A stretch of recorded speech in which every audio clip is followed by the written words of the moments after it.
மகர ராசினியர்களுக்கு வணக்கம். நிகழ்ந்து கொண்டிருக்கும் ஜனவரி மாதம் 30ஆம் தேதி முதல் தர்மத்தின் வாழ்வுதன் சோதுக்கவும் மீண்டும் தர்மமே வெல்லும் என்ற வகையில் அடுத்த 7 நாட்கள் முழுவதுமே மகர ராசினியர்களான உங்களுடைய வாழ்வில் ஏற்பட போகும் முன்னேற்றங்கள் என்ன, குறிப்பா அதிர்ஷ்டங்கள் என்ன என்பது குறித்தான முழுமையான பதிவை தான் பார்க்க போகிறோம். அது மட்டும் இல்லாமல் இந்த வாரத்தை பொறுத்த வரைக்கும் மகர ராசினியர்களான உங்களுக்கு மேலும் என்ன மாதிரியான நன்மைகள் எல்லாம் ஏற்பட இருக்கு, கிரகநிலைகளின் ரீதியாக அமையிருக்கும் சாதகங்கள் என்ன, பாதகங்கள் என்ன, மேலும் என்ன மாதிரியான முன்னேற்றங்கள் எல்லாம் ஏற்பட இருக்கு என்பது குறித்தான் முழுமையான பதிவை தான் இந்த வீடியோல நம்ம விரிவா பார்க்க போகிறோம். அந்த வகையில மகர ராசியை சேர்ந்த உத்திராடம் 2ஆம் பாதம், திருவோணம், அவிட்டம் 2ஆம் பாதம் வரை உள்ள நட்சத்திரக்காரர்களுக்கு குடும்ப சூழ்நிலை ரீதியாக மேலும் என்ன மாதிரியான முன்னேற்றங்கள் எல்லாம் ஏற்பட இருக்கு என்று பார்க்கும்போது 7.5 சனியின் பிடியில் அகப்பட்டு தவித்து வந்த உங்களுக்கு அந்த தோஷம் நிவர்த்தியாக இருக்குதுங்க. வறண்ட பூமிக்கு பெய்யும் மாமழை போல் சனி பகவானின் இந்த 7.5 வருட தோஷம் உங்களுக்கு நீங்க இருக்கு. இதுவே உங்களுக்கு பெரும் ஆறுதலை தரக்கூடிய ஒரு விஷயமா இந்த வாரத்தில் அமைய இருக்குதுங்க. மகர ராசினியர்களை பொறுத்த வரைக்கும் தொடர்ந்து ஏற்பட்டு வந்த பண கஷ்டம் படிப்படியாக விளங்க ஆரம்பிக்குங்க. நெருங்கிய உறவினர்களிடையே ஏற்பட்டு வந்த வாக்குவாதம் ஒற்றுமை குறைவும் நீங்கும் காலம் ஏற்பட்டு இருக்குதுங்க. உத்தியோகம் காரணமாக பிரிந்திருந்த கணவன் மனைவி மீண்டும் ஒன்று சேருவாங்க. விவாகரத்து போன்ற வழக்கு இருந்துச்சு அப்படின்னா அந்த வழக்கில் சமரசத்தில் முடியுங்க. குடும்பத்தில் சுப நிகழ்ச்சிகள் நிகழ்வதற்கான வாய்ப்புகள் அதிகம் இருக்கு என்பதை கிரகங்களுடைய சஞ்சார நிலைகள் மீண்டும் மீண்டும் அறிவுறுத்துதுங்க. அதே போல் மகர ராசினியர்களை பொறுத்த வரைக்கும் உடல் ஆரோக்கியத்தில் நல்ல ஒரு அபிவிருத்தி ஏற்பட இருக்கு. திருமண வயதில் பெண் அல்லது பிள்ளைகள் இருந்தாங்க அப்படின்னா அவர்களுக்கு நல்ல ஒரு வரன் நிச்சயம் அமையுங்க. ஆனால் வரனை பற்றி தீர விசாரித்து ஆராய்ந்து அதற்கு பிறகு வரனை நிச்சயிப்பது உங்களுடைய எதிர்கால வாழ்க்கைக்கு மிக மிக நல்லது என்பதை கிரக நிலைகள் மீண்டும் மீண்டும் அறிவுறுத்தது. இந்த தருணங்களை பொறுத்த வரைக்கும் பழைய கடன்கள் இருந்துச்சு அப்படின்னா அவற்றை அடைப்பதற்கான வழி பிறக்குங்க. வெளிநாட்டில் பணியாற்றி வரும் பெண் அல்லது பிள்ளையினுடைய வருகை குடும்பத்தில் குதூகலத்தை ஏற்படுத்த இருக்கு. குறிப்பா மகர ராசினியர்களான ஒரு சிலருக்கு தற்போது நடைபெற்று வரும் தசாபுக்திகளின் அடிப்படையில் சொந்த வீடு அமையும் யோகமும் உள்ளது என்பதை கிரகங்களுடைய சஞ்சார நிலைகள் தெளிவாகவும் உறுதியாகவும் எடுத்து காட்டுதுங்க. இத்தருணங்களை பொறுத்த வரைக்கும் எதிர்பாராத பல முன்னேற்றங்களை இப்போது நீங்கள் தாராளமாக எதிர்பார்க்கலாம் என்பதையே கிரகங்களுடைய சஞ்சார நிலைகள் மீண்டும் மீண்டும் அறிவுறுத்தது.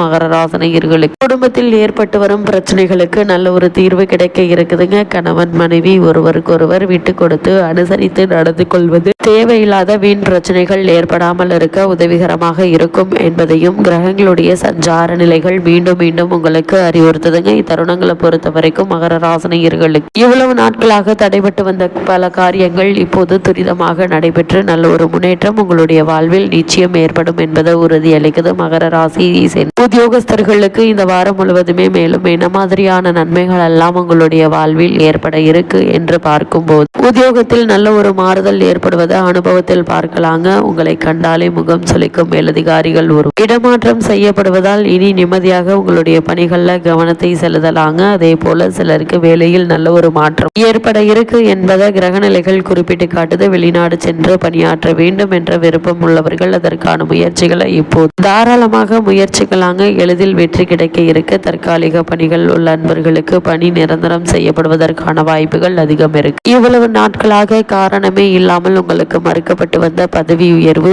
ஊதிய உயர்வு, உத்தியோகத்தில் கிடைக்க வேண்டிய சலுகைகள் ஆகியவற்றை தற்போது நீங்கள் தாராளமாக எதிர்பார்க்கலாம் என்பதையே கிரகங்களுடைய சஞ்சார நிலைகள் மீண்டும் மீண்டும் அறிவுறுத்துதுங்க. எந்த ஒரு செயலையும் எடுத்தோம் கௌத்தம் என தடாலடியாக மேற்கொள்ளாமல் பொறுமையாக நிதானமாக மேற்கொள்ளும் போது நிச்சயம் உங்களுக்கு வெற்றி கிடைக்குங்க. அதே போல இத்தருணங்கள்ல தொழில் மற்றும் வியாபாரம் செய்பவர்களை பொறுத்த வரைக்கும் கிரகநிலை வர்த்தகத்துறையினருக்கு மிகவும் அனுகூலமாக அமைஞ்சிருக்குதுங்க. உற்பத்தியை அதிகரித்துக் கொள்ள ஏற்ற ஒரு தருணம் என்று தாங்க சொல்ல வேண்டும். சந்தையில் உங்களுடைய பொருட்களுக்கு நல்ல ஒரு வரவேற்பு கிடைக்க இருக்கு. போட்டிகள் குறையுங்க, லாபம் உயர இருக்கு. அதே போல் புதிய முதலீடுகள் அளவோடு இறங்கலாம். விற்பனையை உயர்த்துவதற்கான வெளிமாநிலங்களுக்கு சென்று வரும் சாத்தியக்கூறும் உள்ளதுங்க. நிதி வசதியுள்ள பிரமுகர் ஒருவர் உங்களுக்கு பங்குதாரராக சேர்வதற்கு வாய்ப்புகள் இருக்கு. ஏற்றுமதி துறையினருக்கு வெளிநாடு சென்று வரும் வாய்ப்பும் உருவாக இருக்குதுங்க. இப்படிப்பட்ட சந்தர்ப்ப சாதகங்களை பயன்படுத்திக் கொள்வது மிக மிக அவசியம் என்பதை கிரக நிலைகள் உறுதியளிக்குதுங்க. மகர ராசியை சேர்ந்த கலைத்துறையினரை பொறுத்த வரைக்கும் இந்த வாரம் முழுவதுமே சுக்கிரன்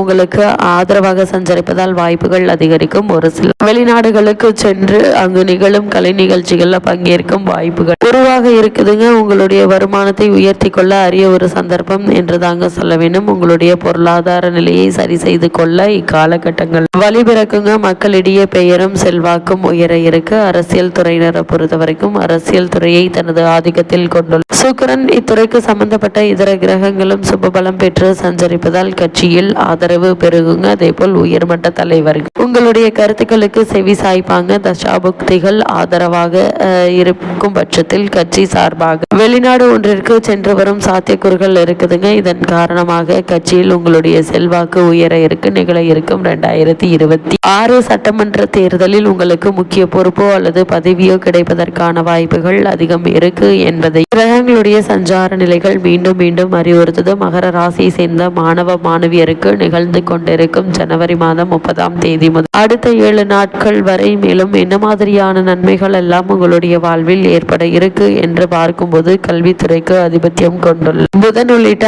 அனைத்து கிரகங்களும் உங்களுக்கு ஆதரவாக வலம் வருகிறாங்க. பாடங்கள மனம் தீவிரமாக ஈடுபடும். நினைவாற்றலும் கிரகிப்பு திறனும் அதிகரிக்க இருக்கு. உயர்கல்விக்கு நிதியுதவி எளிதில் கிடைக்குங்க. வெளிநாடுகளில் பிரசித்தி பெற்ற கலாசாலைகள் உயர்கல்விக்கான இடம் நிச்சயம் கிடைக்கும். இந்த சந்தர்ப்பத்தை நன்கு பயன்படுத்திக் கொள்ளுங்க. அரிது அரிது வாய்ப்புகள் கிடைப்பது அரிது. கிடைப்பதை நழுவ விடாமல் பயன்படுத்திக் கொள்வது உங்களுடைய கைகள்ல தாங்க இருக்கு. இதை சாதாரணமாக எடுத்துக்கொள்ளலாம். கிடைக்கக்கூடிய சந்தர்ப்ப சாதகங்களை நீங்கள் சாதகமாக பயன்படுத்திக் கொள்வது அவசியங்க. அதே போல் விவசாய துறையினரை பொறுத்தவரை வயலை பார்த்தாலே அந்த அளவிற்கு பூமிக்காரகரான செவ்வாய் மற்றும் விவசாயத்துறைக்கு அதிபத்தியம் கொண்டுள்ள சூரியன் மற்றும் சனி ஆகியவை உங்களுக்கு ஆதரவா சஞ்சரிப்பதால நீங்கள் இந்த விஷயத்தை புரிந்து கொள்ள முடியுங்க. அந்த அளவிற்கு விளைச்சல் வருமானமும் எதிர்பார்த்ததை விட பல மடங்கு அதிகமாகவே கிடைக்குங்க. பழைய கடன்கள் இருந்துச்சு அப்படின்னா அவற்றை அடித்து நிம்மதி பெறலாம். உங்களுடைய விவசாயத்திற்கு நவீன உபகரண வசதிகள் எளிதில் கிடைப்பதற்கான சாத்தியக்கூறுகள் அதிகம் இருக்கு. சிலருக்கு புதிய கால்நடைகளும் விவசாய பூமி வாங்கும் யோகமும் அமைந்திருக்குதுங்க. இது ஒரு அரிய சந்தர்ப்பம். இப்படிப்பட்ட சந்தர்ப்பத்தை பயன்படுத்தி கொள்ளுங்க. அதே போல மகர ராசி சேர்ந்த பெண்மணிகளை பொறுத்த வரைக்கும் மகர ராசியில் பிறந்துள்ள பெண்மணிகளுக்கு பெரும்பான்மையான கிரகங்கள் உதவிகரமாக வலம் வருகின்றன. அதனால் பல நன்மைகளும் இப்போது நீங்கள் தாராளமாக எதிர்பார்க்கலாம். ஆரோக்கியத்தில் நல்ல ஒரு அபிவிருத்தி ஏற்பட இருக்குதுங்க. உத்தியோகத்திற்கு முயற்சித்து வரும் மனிதருக்கு நல்ல ஒரு வேலை கிடைக்க இருக்கு. மனதிற்கு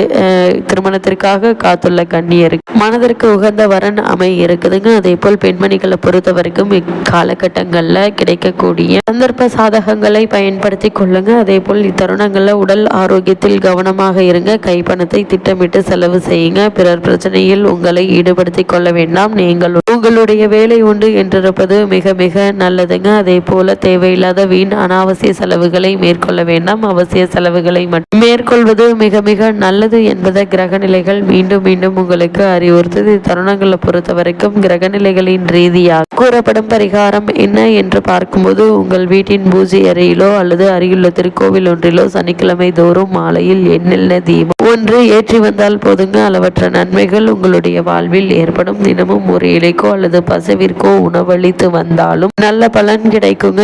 இவை தவிர தினமும் 3 அல்லது 5 சாத உருண்டைகள்ல நெய் பருப்பு எள் சேர்த்து காகத்திற்கு வைத்தால் போதுங்க. தன்னிகரற்ற தோஷ பரிகாரமாக அமைகிறது. இதனால் இவ்வளவு நாட்களாக ஏற்பட்டு வந்த தடைகள் தாமதங்கள் விலை நல்ல ஒரு முன்னேற்றம் உங்களுடைய வாழ்வில் ஏற்படும் என்பதை கிரகங்களுடைய சஞ்சார நிலைகள் தெளிவாகவும் உறுதியாகவும் எடுத்துக்காட்டுது.